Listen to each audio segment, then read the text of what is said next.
Voici 4 jeunes filles qui ont accepté d'être enterrées vivantes juste pour devenir des grandes influenceuses. Histoire vraie. L'affaire s'est passée au Cameroun.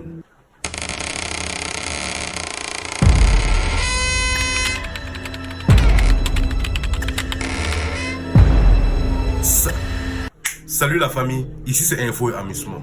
Déjà, pour tous ceux qui se demandent comment j'ai fait pour savoir ça, je voulais aussi devenir un grand influenceur, mais les cercueils étaient finis.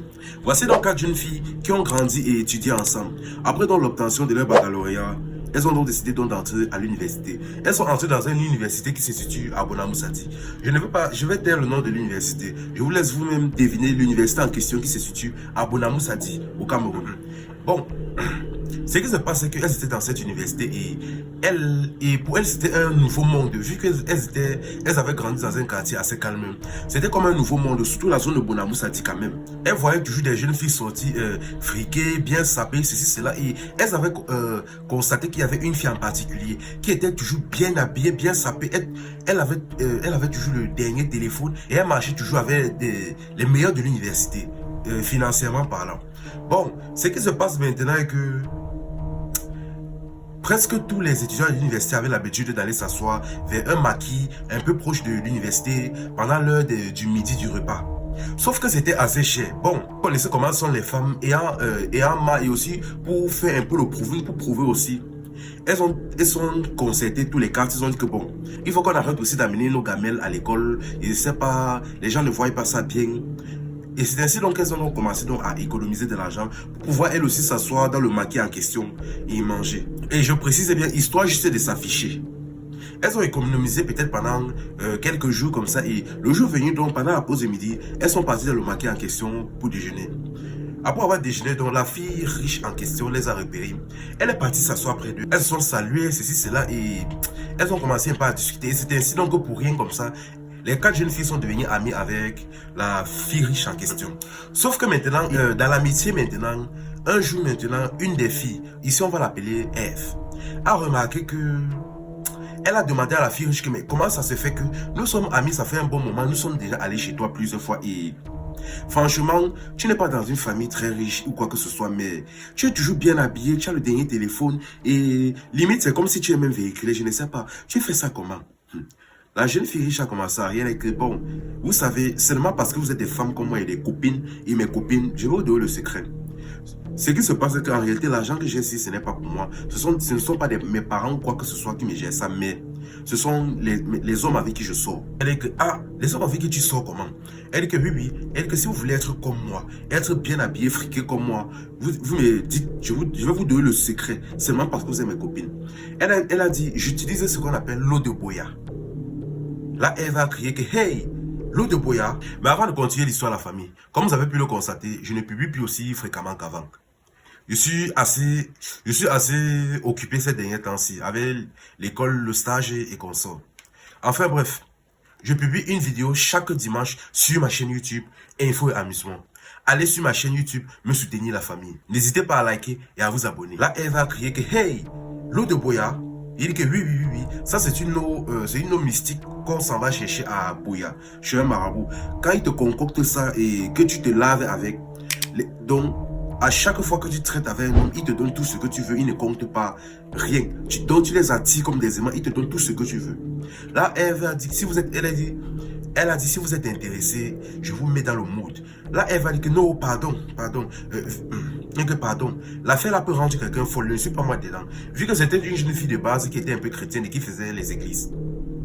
Là, c'est 3 copines à côté, on dit que Aka, pourquoi tu fais comme une villageoise comme ça? Voici un mot secret, un bon feeling dans lequel elle est en train de nous mettre. Tu racontes quoi comme ça? C'est ainsi donc que pour rien donc, elle a dit, pour rien donc, elles ont arrêté de les traîner avec la jeune fille. Et les 3 jeunes filles sont parties traiter avec la fille riche. Elles ont donc organisé donc un voyage pour aller à Boya, pour avoir cette fameuse eau. Après avoir traité, donc, elles sont rentrées et quelques temps plus tard, exactement comme la fille riche avait dit, leur vie avait changé. Elles ont commencé à s'habiller bien, à mettre des perruques, à avoir certaines marques de téléphone. Et limite même, elles ont commencé à marcher avec chacun avait son fait man, son fait. C'est-à-dire les petits financeurs, les voyous, les loubards, bref, vous connaissez. Escarma. Leur vie était plutôt bien. Et bien évidemment, elles avaient arrêté de traiter avec leurs copines Ève, vu qu'elle avait refusé de traiter l'eau de bouillon avec elle. C'est ainsi donc que quelques temps plus tard, après avoir bien mangé la vie, bon, vous savez, on dit souvent, l'appétit vient en mangeant. Après avoir mangé la vie, ceci, cela, goûté au luxe, la jeune fille riche a calculé, elle a dit que, la jeune fille riche est venue vers elle, elle a dit que bon, vous savez, j'ai un nouveau feeling, un nouveau mood dans lequel je peux vous mettre. Vous savez, c'est vrai que nous sommes, maintenant notre vie est là, il y a l'argent, tout, on a tout. Mais le problème est que si on n'est pas célèbre, ça n'a pas le goût. Si on ne vend pas le rêve, ça n'a pas le goût. J'ai un nouveau feeling, un nouveau mood là pour vous. Il y a là-bas à Edea, il y a un homme là-bas à Edea qui réalisait les vœux. Un mystique qui réalisait les vœux. Qu'est-ce que vous êtes d'accord? On part chez le monsieur là en question, on lui demande le pouvoir, la gloire pour devenir des grandes influenceuses. Parce qu'on a tout ce qu'on veut ici là, mais si on n'est pas célèbre, si on n'affiche pas, ça n'a pas le goût. Les 3 jeunes filles ont automatiquement validé, elles ont accepté. Et ainsi donc, elles ont organisé un voyage avec la fille riche en question et elles sont parties à Edea. Une fois à Edea, elles sont arrivées chez le marabout en question.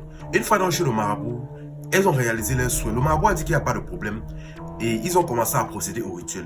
Sauf que le problème est que le rituel en question, dans le rituel en question, il fallait que les 3 filles en question soient enterrées vivantes. On a donc mis donc les 3 jeunes filles dans un cercueil et elles ont été enterrées. Sauf que après avoir été enterrées, donc, le lendemain, donc, lorsqu'elles étaient déterrées, seulement sur les 3 filles, seulement 2 se sont levées.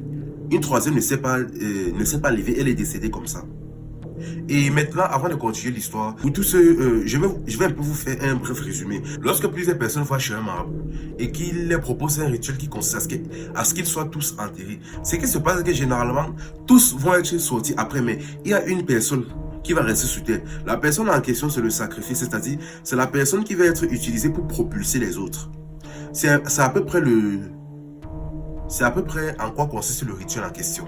Donc, sachez donc que la jeune fille donc, qui est restée sur terre là, c'est elle donc qui a été sacrifiée donc, pour que ses 2 copines puissent être propulsées, puissent avoir la gloire. Après ça, donc, maintenant, elles ont commencé à être stressées sur place, dit qu'elles vont faire comment. Parce que oui, elles avaient voyagé ensemble. Elles devaient expliquer comment ça se fait qu'elles rentrent seulement à 2, où est leur copine. Elles devaient expliquer quoi à la famille, parce qu'elles étaient parties ensemble. Mais au même moment, le marabout dit que, pardon, avant de faire ce que vous voulez faire là, attendez d'abord, je vous donne les conditions.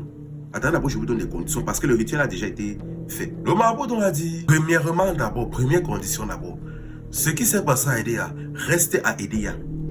À aucun moment, ne faites pas l'erreur de raconter ce qui s'est passé ici à quelqu'un. Deuxième condition, vous ne devrez pas mougou avec le même homme 2 fois. Troisième condition, vous ne devez pas manger dans un plat où d'autres personnes ont déjà mangé. Après avoir dit ces 4 conditions, donc, les jeunes filles ont laissé le marabout et elles sont rentrées. Une fois en route, elles ont réfléchi, fatigué ce qu'ils devaient dire à la famille de la fille en question comme prétexte. Une fois donc qu'elles sont arrivées à Douala, elles sont parties raconter une histoire saugrenue à la famille de la fille, dit qu'on a voyagé et à un moment donné, on s'est laissé, elle est sortie, on ne sait pas où elle est partie depuis, on ne la voit plus, ceci, cela. Vu qu'elles ont grandi ensemble, on n'a pas suspecté les jeunes filles et on les a crues. On a cherché la jeune fille fatiguée, finalement elle était portée juste disparue. On l'a laissé la faire là comme ça. Sauf qu'après quelques temps, les semaines, des mois sont passés. Du jour au lendemain, parmi les 2 filles, une n'a pas respecté les conditions. C'est ainsi donc qu'elle a commencé à devenir bizarre. Son corps a commencé à devenir bizarre et du jour au lendemain, elle est décédée. Après être décédée maintenant, il ne restait plus qu'une seule personne. Sauf qu'elle est restée comme ça, le remords, la culpabilité. Donc du moins, elle n'était pas à l'aise.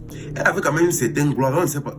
Elle avait quand même une certaine gloire du rituel là et tout, mais franchement, la culpabilité, ceci, cela, elle n'était pas à l'aise. Du jour au lendemain donc, ne sentant pas à l'aise, elle a donc décidé donc de demander de l'aide à sa famille et à ses gens.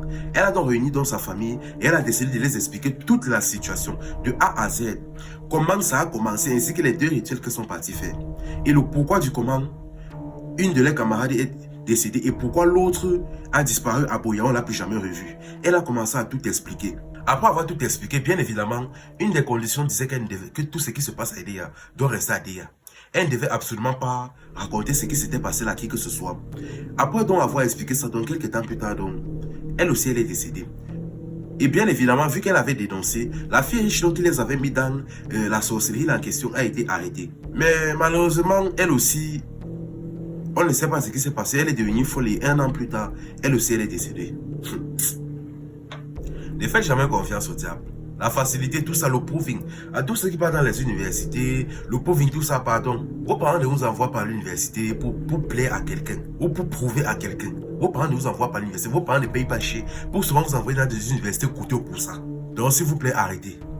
Si vous voyez quelqu'un, sa vie est bien, ceci, cela, c'est bien pour lui. Mais cherchez pour vous, ne partez pas créer quelque chose. Franchement, vos parents ne se sacrifient souvent pas comme ça. Pourquoi vous partez faire ce genre de conneries? Arrêtez ça. Concentrez-vous sur vos études. Et si c'est que vous avez trop envie, si c'est que vous convoitez même trop ça, travaillez et demandez à Dieu. Ou encore même demandez même encore à vos parents. Parce que c'est encore mieux même que vos parents encore s'efforcent à vous offrir encore certains trucs en plus. Plutôt que de vous voir partir entrer dans ce genre de choses-là. Franchement, enfin, ça fait vraiment pitié. Voici 4 jeunes filles qui ont grandi ensemble. Voici 3 qui sont parties comme ça, comme dans les jeux. Il ne reste plus qu'une seule. Seulement parce qu'elle a eu l'intelligence n'est pas entrée dans ça. Aïe. Enfin bref. Partagez et likez la vidéo au maximum, la famille. C'était Info et Amusement. Ici, on s'informe et on s'amuse.